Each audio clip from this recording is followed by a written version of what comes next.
So இந்த மாதிரி நல்லா பரட்டி எடுத்துங்க.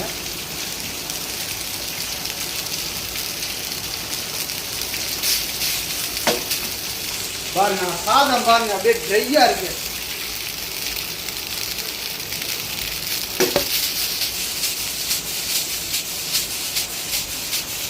இந்த மாதிரி நல்லா ட்ரையாக இருக்கணும்.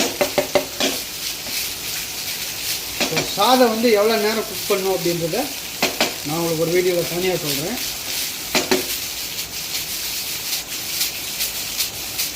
ஸோ அவ்வளோதாங்க.